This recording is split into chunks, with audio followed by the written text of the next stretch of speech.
Let's talk about marriage. Why do I every time talk about marriage? Because this is the number one reason people get denied a visa if they win the green card lottery. Marital status. If you mess up on this, there's no excuse. You can mess up on other things. They'll be like, okay, if you don't have a host, go find another host. If you don't have a affidavit support, go find affidavit support. If you mess up on the question on marriage, there's no go and fix it. You either get a visa or not. So we'll talk about marriage. If you applied as single, you are safe. If you did not, listen to me. Number one, if you applied as married, the question you should be asking yourself, do you have a marriage certificate? Did you have it at the time of application? Not just having a marriage certificate. If you applied on October 20th and you did not have a marriage certificate until November 1st, that marriage certificate will mess you up. Why? If you apply as married, you have to have a marriage certificate on the day or before you applied for the green card lottery. What if you did not have a marriage certificate? Maybe you applied, somebody just told you, you've been living with this woman, you have, like I had another vlogger, like, oh, if you lived with this woman and you have 4 children with them or 5 children with them, you can apply as married, and then if they bring a problem, you can tell them, you can use your kids as proof of marriage. Who's lying to these people? That statement right there can mess up a lot of people. You have no idea. That's why I get so upset with YouTubers or bloggers who lie like that. So if you apply as married and you did not have a marriage certificate at that time when you applied for the green card lottery, if you're from Kenya, you are safe. If you're from the other countries, I don't know how it works in your own country. I'm from Kenya, so I know how it works in Kenya. So if you applied as married and you are not married at that time when you applied, it's important. Start working right now. Go and find affidavit of marriage. The affidavit of marriage is available in Kenya. Affidavit of marriage, the dates and what it says on the affidavit of marriage is very relevant to your case. Why? Because on this affidavit of marriage, they're going to say you got married under customary law in 2020 or even 2024 September. It can say that. But the date on this affidavit of marriage, it needs to state it was before you applied for the green card lottery.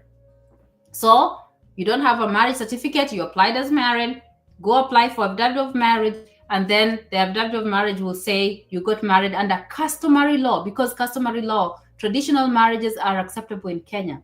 So you can say that. After you fix that, then you come and apply for a marriage certificate. And why do you still need to apply for a marriage certificate? Because affidavit of marriage is not acceptable in most embassies. They want the real legal document. Customary law, that's like an African thing. Americans don't know what customary law is. So you have to apply for marriage certificate. So after you get your affidavit of marriage, you can schedule. You don't need to call like a big wedding or whatever. You can go to AG or whatever. What do they do over there? You just go to that person. You can just go to an office with witnesses, and then you get a marriage certificate. When you get this marriage certificate, instead of saying you are married in, maybe you go next month, you're married in June or July or whatever, you don't say, it doesn't say like you're married that time. It says this person was married under customary law since 2011 or married under customary law since 2013. So when you go to the embassy, you have 2 documents. You have one, which is affidavit of marriage, which shows you got married under customary law. And then you have this legal document, which is a marriage certificate. As much as your marriage certificate is going to say you got married in 2025, this affidavit of marriage is going to back that up to show that you were married before you applied for the green card lottery. So that is Kenya. If you're from any other country that does not accept customary marriage and you applied as married and you do not have a way of like fixing your marriage certificate, then you will not get a visa. Because if you applied as married and you did not have a marriage certificate at that time, it shows like you lied on your application. So that's how you fix that. If you are born in a country that allows customary marriages. Marriage is a big thing. Without a marriage certificate, they will ask for it. Whether you take that spouse, or you say you're going to take that spouse, or you're not going to take that spouse, they're like, oh, are you married? Yes. Are you going to be taking your wife to the United States? No. Or do you have a marriage certificate to show that you're married? You give them a marriage certificate. The first thing they check how you applied. So if that's how they know a lot of people mess up that. So they just use that to deny you a visa. And you can't sue them. You can't like go over there and say, I'm going to do like a petition, or I'm going to like whatever. How do they do all those things? Legal people, no. You cannot. Green card, once you're denied a visa, you have no say. You just go home and cry. There's nothing. So don't mess up. If you win, do not mess up the opportunity. That's why I was saying that if you got married and don't complete the DS-260 right away for reasons like this. So that if you applied as married and you don't have a marriage certificate, you find if there's a way to fix that before you even complete your DS-260. That's about marriage. If you applied as divorced, you're going to have to show legal divorce papers. Don't just apply as divorced because you are married to somebody and they went their separate ways. No. They will need a document that shows you're divorced before you applied. The date is important. So if you applied as divorced and you are not divorced at that time, then you have a problem. If you said maybe you are separated, if you say you're separated, American separation is not like Kenyan separation. You have to get legal documents from the court that says you are separated. So you have to go with those documents at the embassy. If you applied as widowed, you can sometimes people get away with just bringing your marriage certificate from, your spouse who passed away and a death certificate, and usually it's fine. So that's about marriage. So marriage, I think I'm done with that unless anybody has a question on marriage, but that's pretty much about marriage. Okay, now let's talk about children. That's a big thing that people get denied a visa. Children, if you applied as single and you win the green card lottery, so you applied you applied as single and then you did not add the kids because they were in school. Maybe something happened, you didn't have a picture, maybe it was the last day, you had to rush and apply, and then you applied and you didn't add your children. If you win the green card lottery, do not get excited. Do not get excited and add those children to your application. Do not do that. Because your visa is denied before you even show up at the embassy. Because guess what? They process the DS-260. Those people are looking at your DS-260. So they're looking at your application for DV lottery. You said you're single, no kids. And they're looking at your DS-260. They see children there. And these children, they look at the date of birth. The date of birth is before you applied. So these children existed before you applied. So why didn't you add them to the application? There's no excuse. You cannot say, I forgot. You cannot say anything. So make sure don't add them. If you did not add any kid who existed, forget about it. You applied and you added, maybe you applied as single, and then now you give birth. Maybe your girlfriend was pregnant, your wife was pregnant now, and then you give birth. This is a different story. This kid can be added to your DS-260. Why? Because this kid existed after you applied for the green card lottery. So usually about DV lottery is about, the interview is very easy. It's the easiest interview you can ever have at a US consulate. Very easy. They only double check the facts. You added the kid, they just check the date. They're like, oh, you applied in October 2024, this kid appears to be born in January 2025, and they're over here. No problem at all. So if you're pregnant, some people, like I had a person make a mistake where they were pregnant and somebody told them to add that kid to the application last year. So if this girl wins, then there's a problem. There's a big problem. Because you're pregnant, how do you know what date this kid is going to be born? Baby was not born at that time. But if now, you give birth, and you applied as single, yeah, you can add those kids. Another one is the question that we just talked about, the gentleman who asked about, like, I married a wife and they have kids from a previous marriage. Your stepkids are your kids. So if you got married after you applied, you can add the spouse and you can add those kids to your application. Adoption, usually I think you have to be adopted. I think you have to have adopted the kids for like 2 years or something like that. I haven't looked, I don't want to give wrong information, but I think that's what happens with adoption. So that's about children. You can add biological kids, stepkids, and adopted children. Marriage, you can only add a spouse if you married the spouse after you applied. In that case, you just go with the marriage certificate that shows after you applied. And at the embassy, like I said, interview questions at the embassy, they are very easy. Ask any DV lottery winner. It's very easy, that interview, because they ask questions about you. So if you go there, you are married, they will ask you, are you married to this person? And then you say yes. So if you faked a marriage and they detect that this marriage must be a fraudulent marriage, what they do, they can put you both in separate rooms or separate windows. And then they ask you the same exact question. How did you guys meet? This one says, I met in Nairobi. This one, I met in Kisumu. Okay. What is your husband's favorite food? Or where does he work? What is your mother-in-law's name? You can't be married to somebody you don't know what your mother-in-law's name is or where they're from. They just want proof of relationship. They will want evidence. Okay, you are married. Do you have emails that you send to each other? Do you have text messages? Maybe it's like, hey, you are late from work. Where are you? There's no way you can be married for 3 years and then you have text messages only from 4 months ago. So these are the stuff that you need to prove. Another thing, like if you had a wedding, you have to show, like if you have pictures, you can bring pictures. You can bring pictures of the wedding with the family. It shows like you different places with the family. Maybe you went for Christmas, you took a picture with this person and this person. So you can bring like photos, like literally like printed copies to show this is his family, this is my family.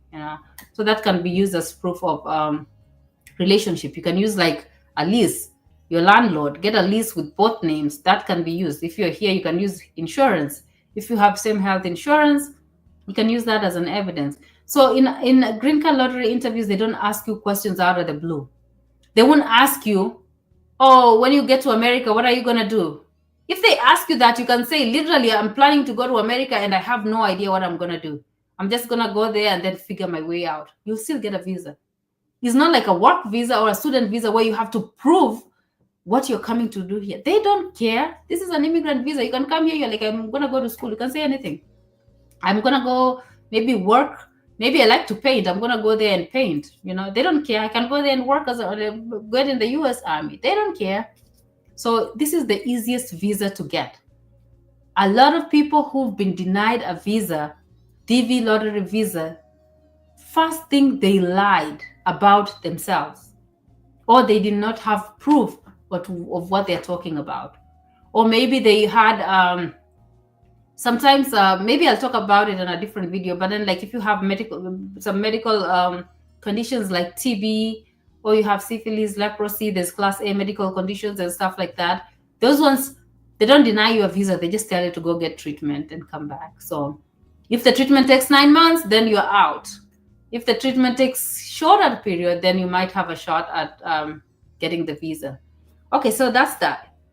Let's talk about affidavit support.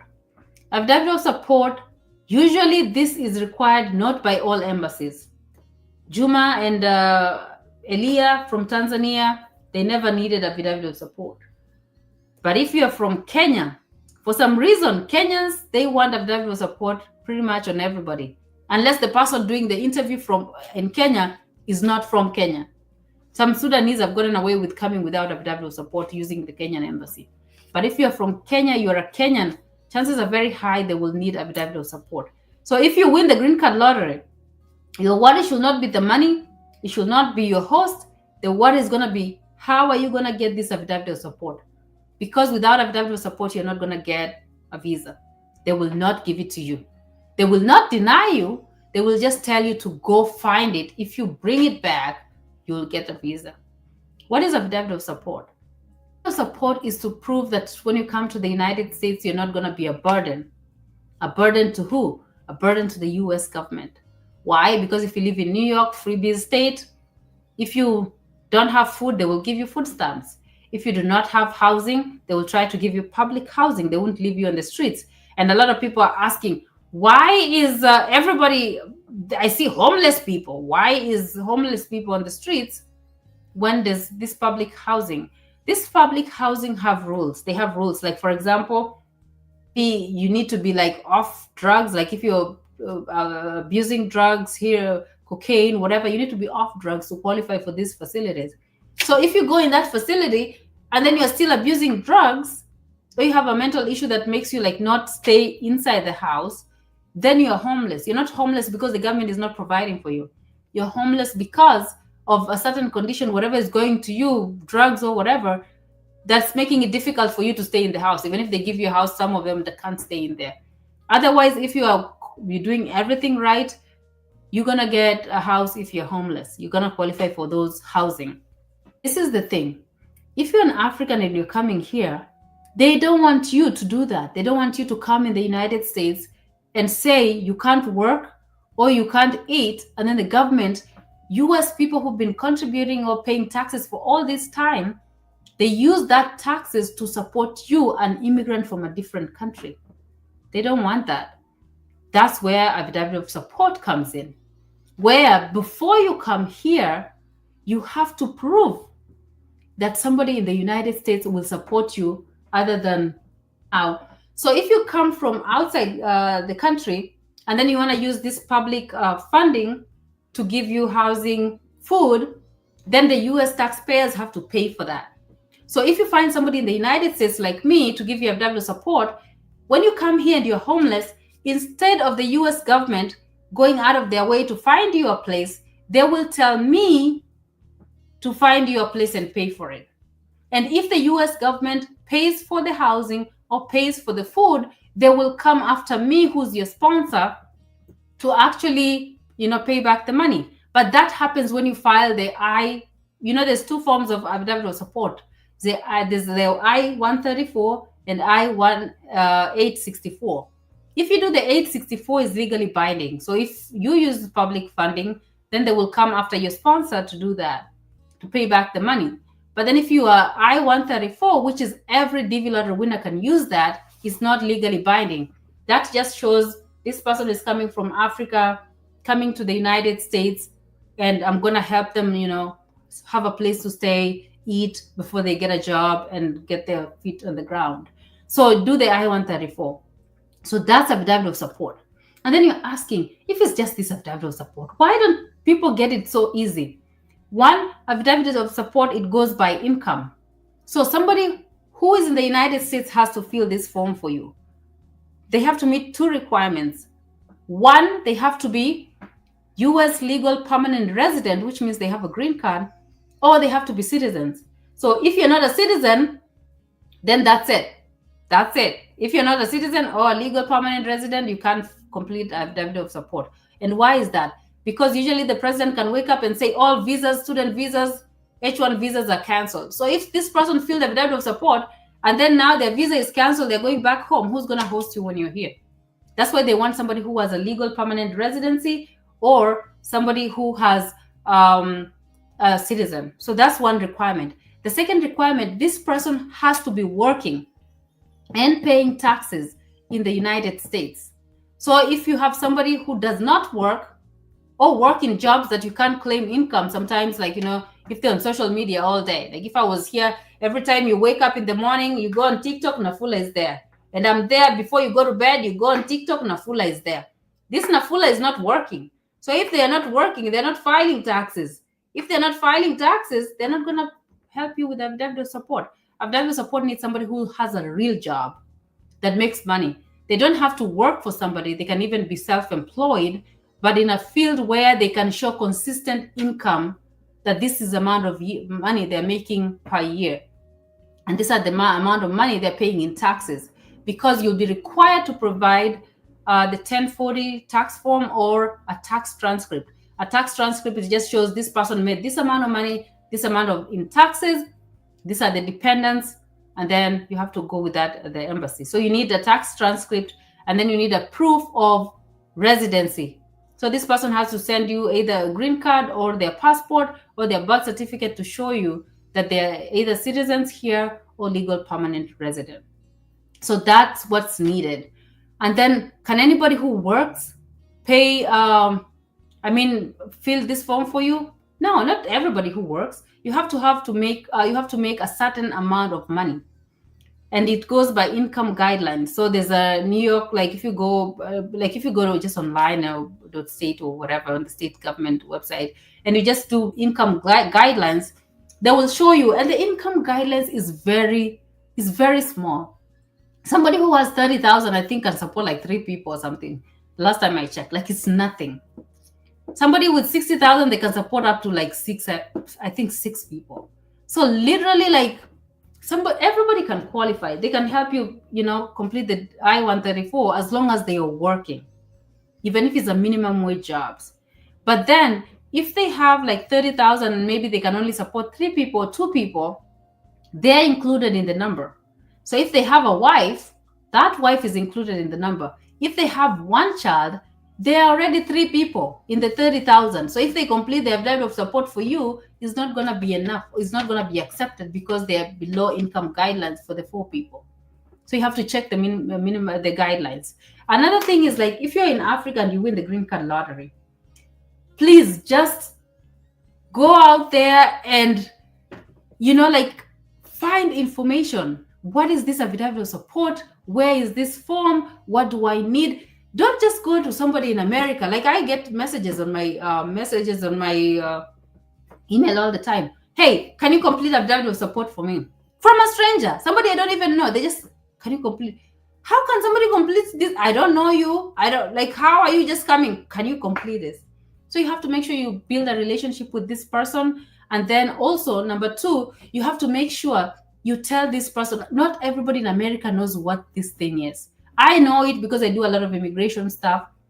People who talk about it, either they've done it before or they do immigration stuff. So usually they are aware. If you go to a regular American or somebody from Kenya, you're like, affidavit of support, they're like, say, what now? They have no idea what you're talking about. So make sure you do your research. When you approach this person, you're like, hey, I won the green card lottery. Tell them a story. I won the green card lottery. My embassy is this date is the day of my interview. And in my interview, I need somebody to support me. For somebody to support me, they need to be a legal permanent resident. They need to make this amount of money. They need to be whatever. Give them all that information. So when somebody opens the email, if they're going to help you, they know what they need. Because a lot of people will say they will do affidavit of support for you. But then when it comes to the time, they don't want to do it. Why? Because it clicks. Like, they will need to send you their tax form, and they'll need to send you their ID. Their passport or a copy of their green card. That's sensitive personal information. One, I'm opening up and telling you how much I'm making. People don't like people to know how much they're making. So you as a DV lottery winner, I'm telling you how much I'm making. I'm sending you information about all my people in my family. If you have a spouse with the kids, all their information, all their social security numbers are going to be there. All this personal information are going to be, like, I'll need to send it to you. So it's very private information. So a lot of people, once they realize that they will send this information, then that's when they turn their phone off and they say, okay, scratch that. I forgot. I'm not going to support you anymore. So you have to make sure, tell these people. So once they read your baptism, whatever, they read everything, and then they're like, hey, this is, and then they decide this is not something I'm going to do. They will tell you there, I'm not going to do it, because they know what it is. So it's important that you do your own research first. So when you approach somebody, tell them what affidavit of support is. So that's about the affidavit of support. You need to tell everybody what affidavit of support is before you reach out to them to provide the affidavit of support.